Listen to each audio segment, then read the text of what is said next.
I still remember the sound of their laughter when the car pulled away. Sharp, careless, echoing in the heat.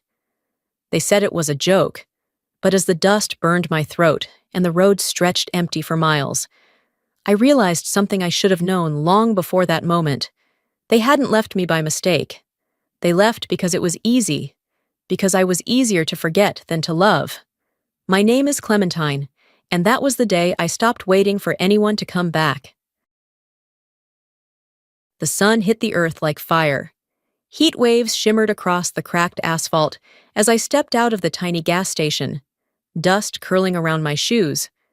Trent had told me to grab him a bottle of water, his voice soft, playful, the way he always sounded when he wanted something. When I turned back, the parking space where our SUV had been was empty, just an oil stain and the distant hum of engines fading down the road. For a second, I thought maybe I'd mixed up the row. Maybe he'd moved the car to the shade. Then I heard it. Laughter, far off, carried by the wind.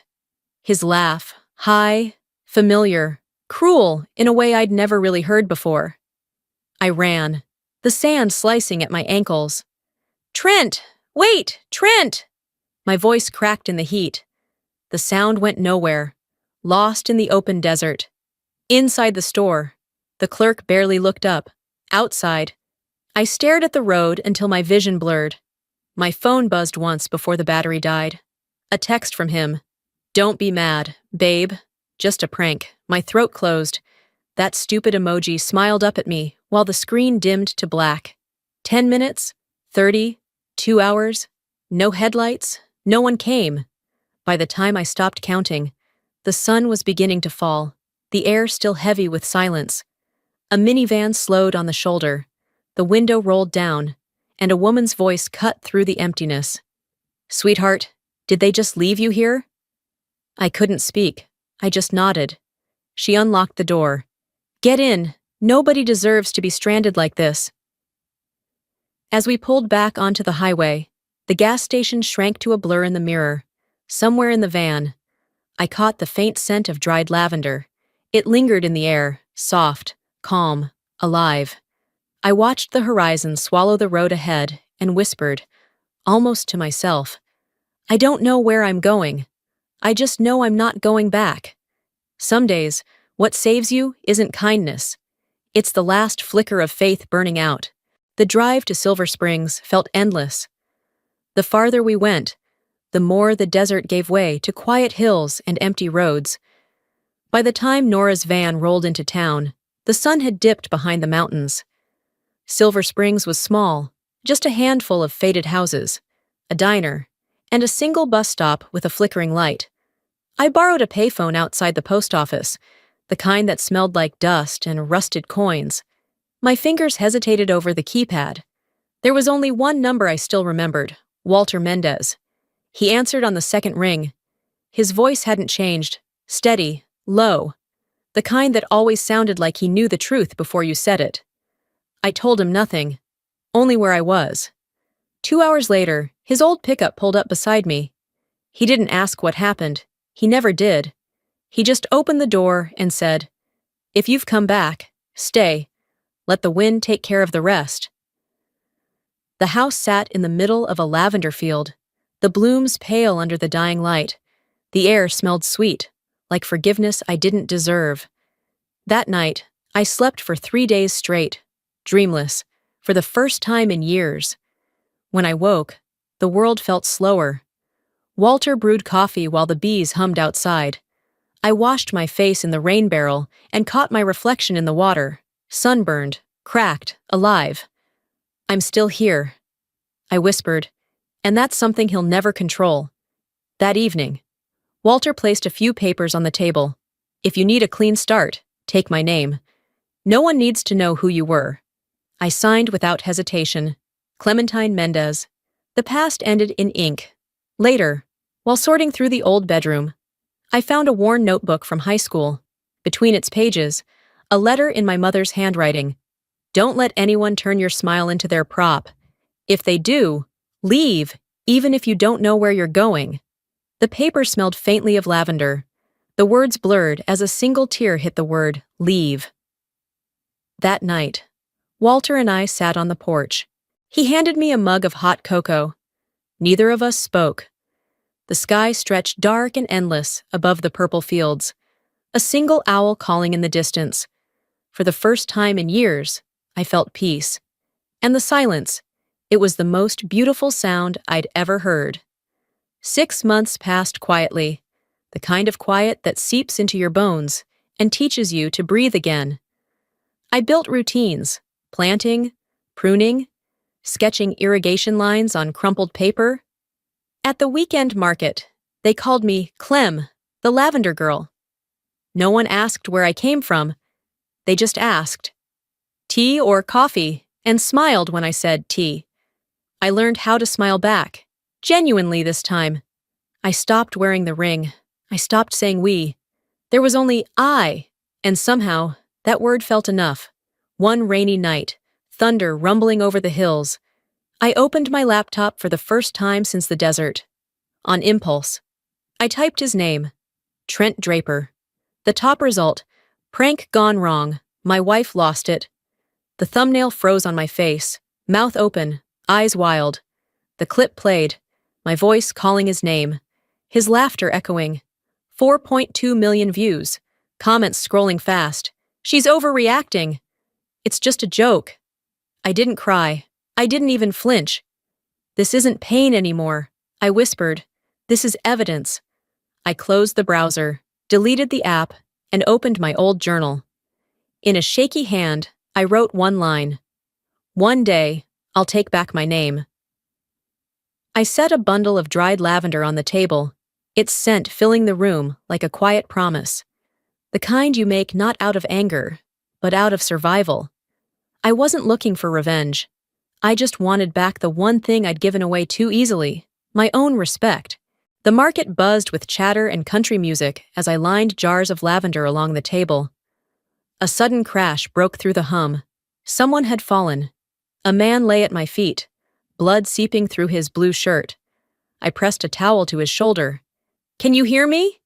He gripped my wrist, whispered, "Elias, Ward," then went still. Walter helped me take him home. By morning he woke, staring at the lavender hanging from the rafters. "This smell," he said quietly. I once tried to forget it. I didn't ask why. Days passed. He fixed fences, the leaky faucet, the broken lights. We didn't speak much, but in the silence, I saw something familiar. Someone else who knew what it was to be left behind. One night, his phone rang. A man's voice crackled through. "Did you find her yet? Trent wants a report." Elias paused, then said, "I don't do that anymore," and hung up. The next morning, he handed me a flash drive. "It's information about you. I never opened it. Want it?" I shook my head. "If you didn't look, neither will I."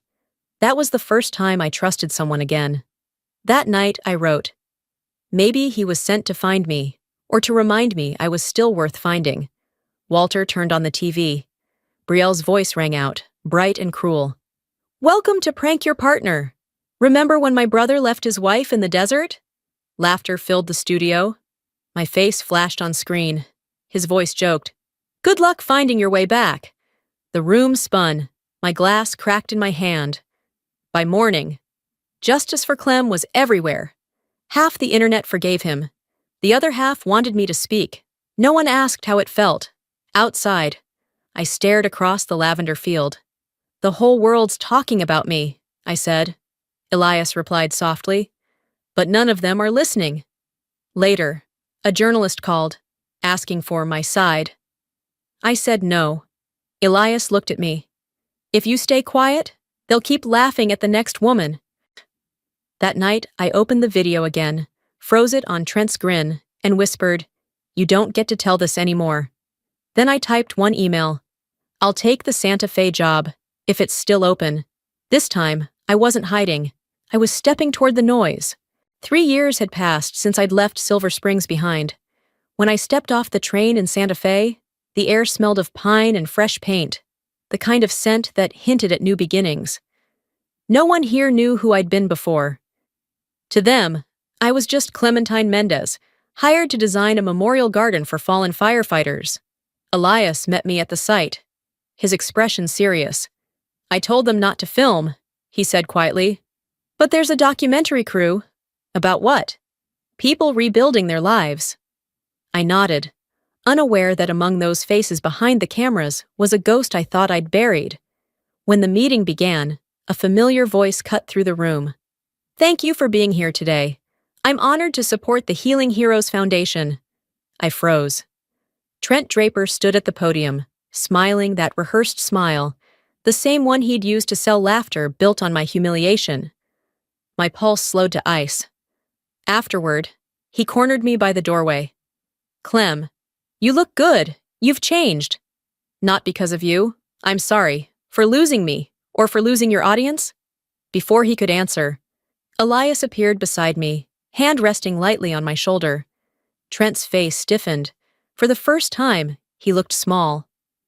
By morning, photos of us were online. Wife from viral prank reunites with ex. Half the comments praised forgiveness. The rest accused Trent of using me for PR. That night, a letter appeared at the gate in Trent's handwriting. Just 5 minutes, no cameras, no audience. I tore it up and let the wind scatter the pieces, but sleep never came. Anger and pity wrestled until dawn. A few days later, Elias found someone taking photos near my hotel. He set up small cameras around my room. We're not fighting a man anymore, he said. We're fighting the machine that feeds on people like you. I stared straight into one of the lenses and whispered, if they want me scared, they're too late.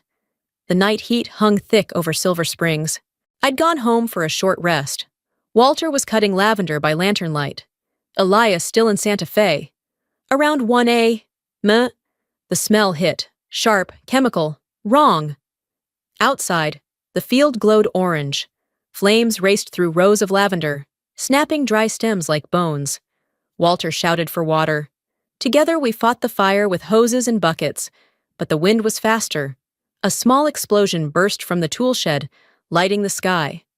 When it was over, half the field lay blackened. I stood watching the smoke drift. It burned more than the flowers, I whispered. It burned the peace I fought for. Police found boot prints along the fence, men's size, same make Trent used to wear. Any enemies? Ma'am? No, just people who thought I was a punchline. Online. Trent denied everything. I'd never hurt her. Brielle posted. Some folks just can't move on. Threats filled my inbox. My center's page was hacked. By dawn, Elias had driven through the night. He wrapped me in his arms as smoke still curled from the soil. They don't just want to destroy you, he said. They want to destroy what healed you. If they think I'll run.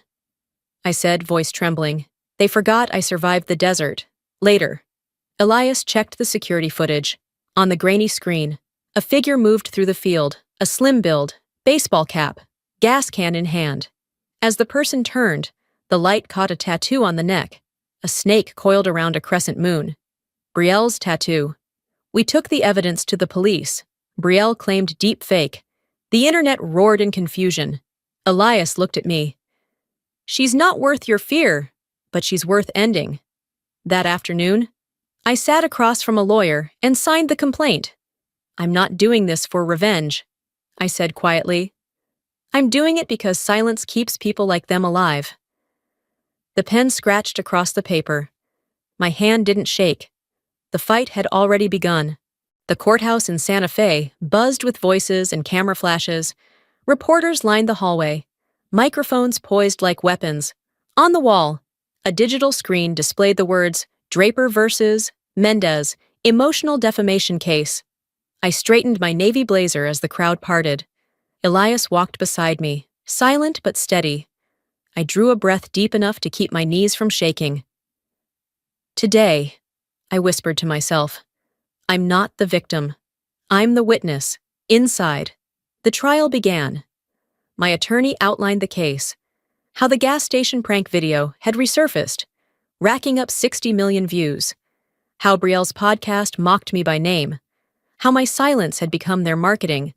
When the judge asked if I wanted to speak, I stood. My voice carried, calm and clean. I didn't come here for revenge. I came to tell the truth the world laughed over. That day in the desert, I sat for 3 hours in 104-degree heat. No water, no car. I screamed until my voice broke, and they came back only to see how many likes it got. The room went still. Then the video played. The laughter, the gas station, my voice calling for help. I didn't flinch. One tear slid down my cheek, not from pain but release. Trent took the stand next, eyes down. I just thought it was funny. I'm sorry. You're not sorry to me, I said quietly. You're sorry to the audience. You want their forgiveness, not mine. When the lawyer asked if I wanted damages, I shook my head. No money, just remove the videos. Make them apologize on record, to me and to anyone ever turned into a joke. The judge tapped the gavel once. Request granted. Trent's shoulders sagged. Brielle whispered, trembling. I thought it was just marketing. I looked at her. You never learned that a laugh can kill, did you? Outside, flashes exploded. Trent ran after me, voice breaking. Clem, you won! Are you happy now? I turned. Elias stood behind me, his hand finding mine. Trent froze, his face empty, his body still. For the first time, he saw the difference between performance and peace. I didn't win, I said softly. I just stopped losing. Then I walked into the sunlight, the wind off the desert lifting the hair from my face, and kept walking forward. A month after the trial, the noise faded. The headlines disappeared. Hashtags died out, and the world moved on to its next scandal. Trent deleted his channel. Brielle ended her podcast. When I returned to Silver Springs, the lavender fields were sprouting green again. Walter rebuilt the shed plank by plank, while Elias fixed the irrigation lines. The scent of new growth hung heavy in the air. Smoke and soil, and something like peace. One morning, a letter waited on the porch. The handwriting delicate and uncertain.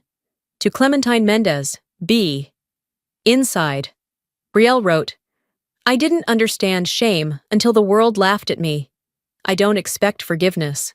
I just wanted you to know, I understand now. I folded the paper, tucked it in the drawer beside my mother's old note. I didn't cry. I didn't smile. Forgiveness, I said quietly, is my right, not my duty.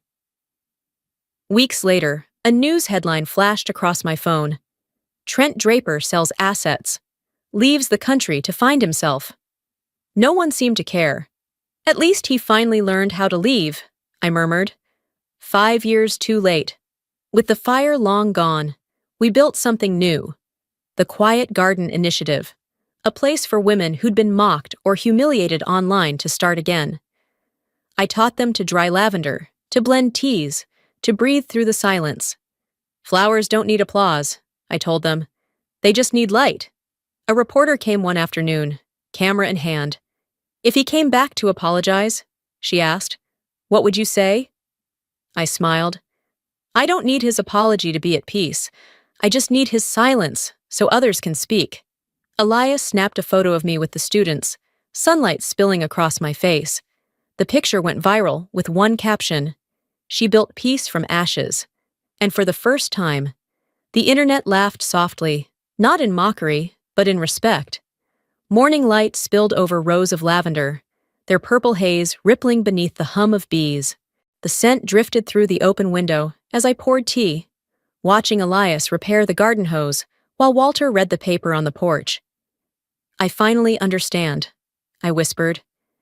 Happiness isn't about losing the past. It's about the past losing its power to hurt you. On my desk sat an old photo under glass. Me at that gas station, untouched and dust-covered. Beside it, a box of tea labeled Quiet Garden, Healing Through Silence. A student asked, Have you forgiven them? I smiled. Forgiven? Maybe. How else could I bloom? The camera panned wide. I walked through the lavender sea, sunlight warm across my shoulders. Clem, the wind's changing, Elias called. No, I said softly. I've just learned to move with it. 5 years ago, I stood alone in the desert, dust in my lungs and laughter in my ears. Now I stand where lavender grows, and all I can hear is peace. Then came the sound of wind and laughter, light and free.